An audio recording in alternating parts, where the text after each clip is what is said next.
Chapter 5. In the Cave. The next Saturday was Becky Thatcher's birthday, and all Becky's friends were very excited. "It's going to be a wonderful day," Becky told Tom. "We're going to have a picnic by the river, and after that, we can visit McDougal's cave." So in the morning, a big boat took Becky, Tom, and all their friends down the river. There were some older children on the boat, too, but all the mothers and fathers stayed at home. Picnics are better without them. And it was a very happy, noisy picnic. After the picnic, the children took out their candles and ran up the hill to the cave. The mouth of the cave was dark, and some of the children were afraid at first. But caves are exciting. So in the end, everybody went in. McDougal's cave was very, very big, with hundreds of tunnels and rooms. The tunnels went up, down, and into the hill for miles. You could walk for days in McDougal's cave. Nobody knew all the cave, but many people knew the tunnels near the door. You could play all day in these tunnels. Tom, of course, knew them well. For hours, the children walked and ran through the cave, up and down the tunnels, in and out of the rooms. In the evening, they came out and walked down the hill to the boat, tired but happy. When the boat arrived back in St. Petersburg, it was dark. Huck Finn saw the boat, but he did not know about the picnic. He did not go to birthday picnics, of course, because the mothers of St. Petersburg did not like him. But tonight, Huck was only interested in treasure. Injun Joe's treasure.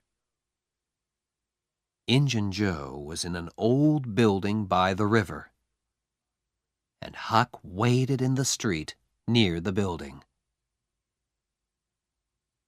Perhaps, he thought, Injun Joe's cross isn't there, and the box of money.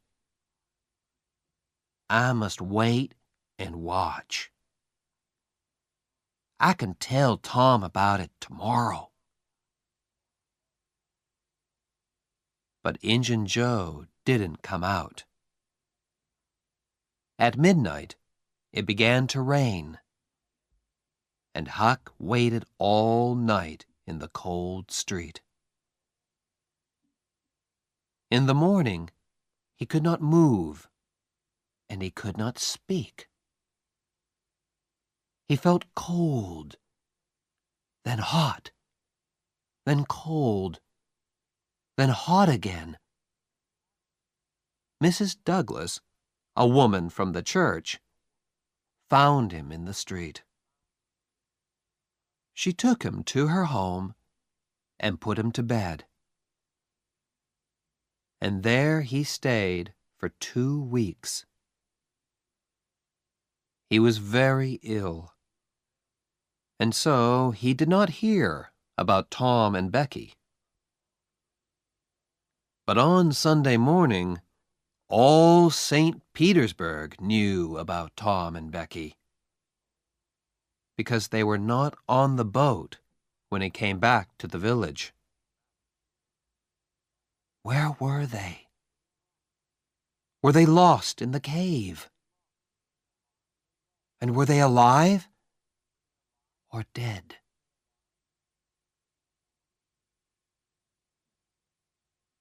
At first, Tom and Becky played with their friends in the cave.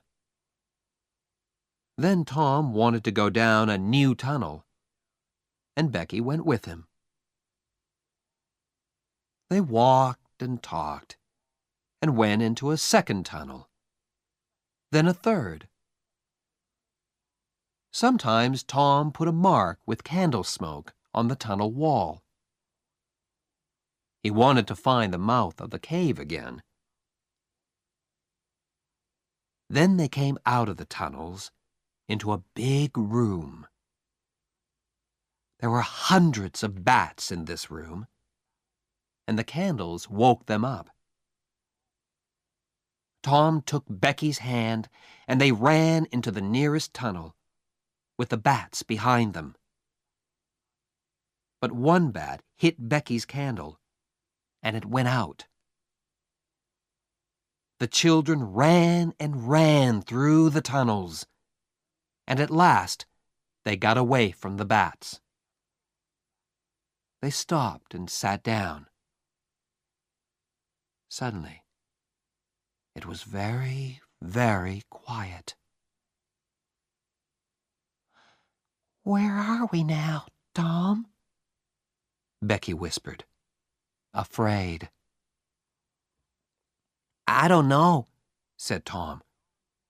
I think it's time to go back. But we can't go through that big room because of the bats. Let's go down this tunnel. They went down one tunnel, then a second, a third, a fourth. Then they wanted to find the big room with the bats again, but they couldn't. Becky began to cry. Tom, we can't get out. We're lost, Tom. We're lost. They walked and walked. When they were tired, they sat down. Then they got up and walked again. Time went by. Was it day or night? They didn't know. Then Tom wanted to find water. They had nothing to eat, and they must have something to drink. They found a very small river and sat down next to it. Becky, said Tom, we must stay here, near this river. This is our last candle, and...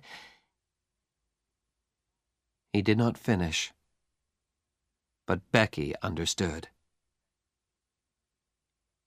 Tom? Yes, Becky? Are they going to come and look for us?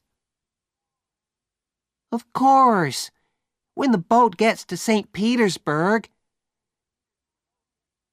But how can they find us in these hundreds of tunnels? Oh, Tom, Tom, we're going to die in here. Becky began to cry again. Then the candle went out, and the two children were in the dark. They sat for hours and hours. They slept a little, then woke up, then slept again. Was it Sunday now? Or Monday? Suddenly, Tom sat up. Listen, somebody's calling. The two children listened. They heard it again, a little nearer. They called back. Then they began to walk down the tunnel in the dark, with their hands on the wall. They stopped and listened again. But now they couldn't hear anything. Slowly, they went back to their river. They slept again and woke up very, very hungry. Perhaps it's Tuesday now, Tom thought. What can I do? I must do something. Then he had an idea. Becky, listen. I've got a long string in my pocket. I can go down some of the small tunnels and get back to you with the string. You wait here. Slowly and carefully, Tom went down the first tunnel on his hands and knees. Then the tunnel wall on his right finished, and there was nothing. Tom put out his hand to feel the floor. And just then, away to his right, he saw a hand. A hand with a candle. At once, Tom called out. Help! He cried. The hand moved, and Tom saw an arm and a face. It was Injun Joe. Tom was very afraid, but Injun Joe was afraid too, and he quickly ran away down the tunnel. Tom went back to Becky, but he did not tell her about Injun Joe. Tom waited for an hour, then went into a different tunnel with his string. Then a third tunnel. It was Tuesday evening, and St. Petersburg waited. Many of the villagers were in the cave, and they looked for the children day and night. But they heard nothing, saw nothing, and found nothing. Then, late that evening, there was a sudden noise in the streets. People began to run to the thatcher's house. They're here! Becky and Tom are here! Most of the village came to listen to Tom's story. It was in the 6th tunnel, he told them. I went to the end of my string, and suddenly I could see daylight. There was a little hole in the cave wall. I put my head out, and there was the river, right under my nose. I went back and got Becky, and we climbed out through the hole. Then we stopped a boat on the river. We were 5 miles from the mouth of the cave.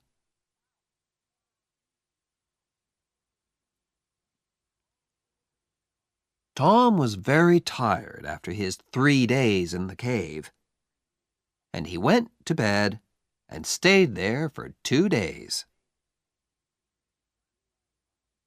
He heard about Huck and went to see him on Sunday, and then every day. But Mrs. Douglas was always in the room. You can just say hello, she told Tom. and then you must go. Huck is very ill, and he needs to sleep."